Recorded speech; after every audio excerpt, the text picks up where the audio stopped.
오늘의 5분 개발 지식 라디오. 안녕하세요. 오늘은 타입스크립트에 대해서 이야기해 보려고 합니다. 일단 타입스크립트가 왜 생겼는지를 먼저 알아보려고 하는데요. 타입스크립트랑 이름이 비슷한 친구가 있죠? 네, 맞습니다. 자바스크립트가 있는데요. 타입스크립트는 이 자바스크립트에서 파생된 언어입니다. 자바스크립트는 동적 타입 언어로 개발자들이 코딩을 할 때 각 변수들이 어떤 타입인지를 명시하지 않습니다. 때문에 개발을 하다 보면 로직상의 오류로 개발자가 의도한 타입이 아닌 경우가 있는데요. 예를 들어 A와 B를 더하는 함수를 작성했다고 했을 때 위의 코드는 에러 없이 동작하는 매우 정상적인 코드입니다만 개발자의 의도는 이게 아니죠.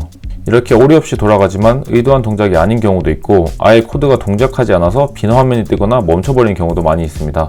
따라서 타입스크립트는 변수의 타입을 명시하도록 해서 정적 분석을 통해 런타임에서 발생할 수 있는 에러를 미리 해결할 수 있도록 합니다. 화면에서 보이는 것처럼 IDE에서 빨간 줄로 힌트를 주는 경우도 있고 빌드 타임에 에러가 발생해서 미리 검출하고 미리 해결할 수 있습니다. 만약 타입스크립트처럼 미리 잡아주지 않으면 실제 프로덕션 환경에 배포되어 사용자들이 피해를 본 다음에 고칠 수밖에 없겠죠. 물론 타입스크립트는 타입 관련 에러만 잡아주기 때문에 그 외의 로직상의 오류는 당연히 스스로 찾아야 합니다만 제 경험상으로 타입 관련 오류만 잡아주더라도 전체 발생하는 오류의 반 정도는 사전에 예방이 되는 것 같습니다. 이 외에도 미리 타입을 정의하고 작업을 하기 때문에 경우에 따라선 조금 더 계획적으로 접근할 수 있기도 합니다. 타입스크립트에서 타입 명시는 필수가 아니며 여러가지 옵션들을 통해 조절할 수가 있고 바닐라 자바스크립트로 작성하더라도 정상적으로 동작합니다. 즉 타입스크립트는 자바스크립트의 슈퍼셋, 확대 집합으로 타입 정의와 체킹만 추가한 것으로 보셔도 됩니다. 하지만 문제가 하나 있습니다. 우리가 사용하는 크롬, 웨일, 사파리 등의 브라우저는 타입스크립트라는 언어를 이해하지 못합니다. 타입스크립트 엔진이 아닌 자바스크립트 엔진만을 내장하고 있기 때문이죠. 오직 자바스크립트밖에 이해하지 못하는데요. 그럼 우리는 어떻게 타입스크립트를 사용할 수 있을까요? 여기서 트랜스파일이라는 개념이 등장합니다. 트랜스파일? 컴파일은 들어봤는데? 라고 생각하실 수 있습니다. 컴파일은 더 높은 수준으로 추상화된 언어, 하이 레벨 랭귀지를 그보다 낮은 수준으로 추상화된 언어인 로우 레벨 랭귀지로 변환하는 작업을 뜻합니다. C 언어를 머신 코드로 바꿔주는 작업이 바로 컴파일인 것이죠. 트랜스파일은 비슷한 개념이지만 더 낮은 추상화 레벨로 바꿔주는 것이 아니라 이거와 비슷한 또는 동일한 레벨의 언어로 바꿔주는 작업입니다. 자바스크립트는 머신 코드와 같은 더 낮은 레벨의 언어라고 볼 수는 없기 때문에 컴파일이 아닌 트랜스파일이라고 합니다.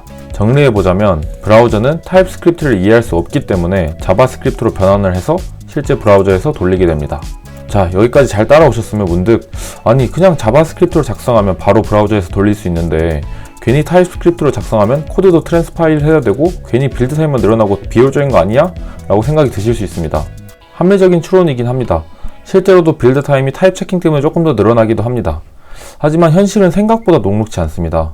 프론트엔드용 코드는 개발사가 세팅해둔 서버에서 돌아가는 것이 아니라 각각의 사용자의 디바이스에서 돌아갑니다. 이 디바이스는 최신 안드로이드일 수도 있고 iOS일 수도 있으며 윈도우 PC일 수도 있습니다.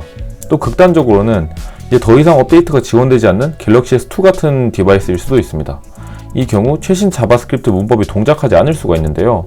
이러한 기기들을 지원하기 위해서 폴리필이라는 것을 사용해서 구형 자바스크립트 엔진에서도 돌아갈 수 있도록 옛날 자바스크립트 문법으로 코드를 변환해 줍니다. 즉 프론트엔드의 코드는 거의 항상 개발 작업을 마치면 배포 전에 폴리필 작업을 통해 코드를 변환하는 작업을 거치게 됩니다. 이 과정에서 최적화를 위해서 코드 양을 줄이는 미니피케이션 같은 작업들도 거치게 되죠. 따라서 이 과정들과 함께 타입스크립트를 자바스크립트로 변환하면 되니까 크게 작업성에는 문제가 되지 않는 것이죠. 정리하자면 이왕 코드 작업을 마치고 브라우저의 호환성과 최적화를 위해서 변환 작업을 거칠 거면은 개발할 때 안정성과 편리함을 위해서 타입스크립트를 사용하고 같이 변환해버리자가 된 것입니다. 또 두 번째로 정적 타입을 사용하는 언어를 처음 접하게 되면 가장 먼저 들 수 있는 생각이 아니 비즈니스 로직만 작성하면 되는데 쓸데없이 변수 타입까지 선언해줘야 돼서 코딩해야 되는 게 더 늘어나는 거 아니야? 라고 생각하실 수도 있습니다.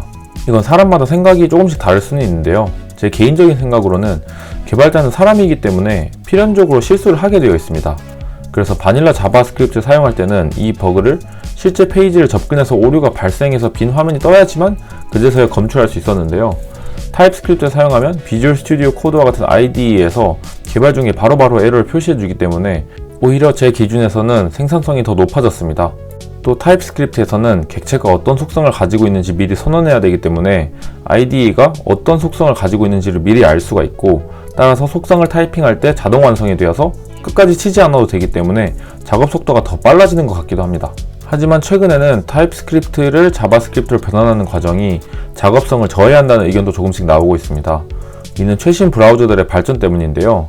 예전과 달리 브라우저들이 스스로 업데이트를 하면서 항상 최신 상태를 유지하는 기능들을 많이 가지고 있는데요. 이런 브라우저들을 에버그린 브라우저라고 합니다. 이런 브라우저들이 많아지게 되면 더 이상 개발자가 브라우저의 호환성을 신경 쓸 필요가 없어지게 되고, 그런 폴리필을 사용하여 자바스크립트 변환이 없어지게 되는 때가 온다는 것이죠. 그럼 트랜스파일을 하는 과정은 온전히 타입스크립트를 자바스크립트로 변환하기 위한 것이 되고, 이는 불필요한 작업성 저하라는 의견이 나오고 있습니다. 하지만 타겟 사용자가 구형 디바이스를 사용할 가능성이 높거나 이런 사용자도 다수 포함되어 있는 오래된 서비스나 대기업에서 제공하는 서비스들은 어쩔 수 없이 꽤 오랜 시간 동안 브라우저 호환성을 신경 쓸 수밖에 없기도 하고, 에버그린 브라우저가 대세가 되기 위해서는 아직은 시간이 조금 더 걸릴 것으로 보여 제 개인적으로는 타입스크립트가 한동안은 기본으로 쓰이는 언어가 되지 않을까 싶긴 합니다. 끝!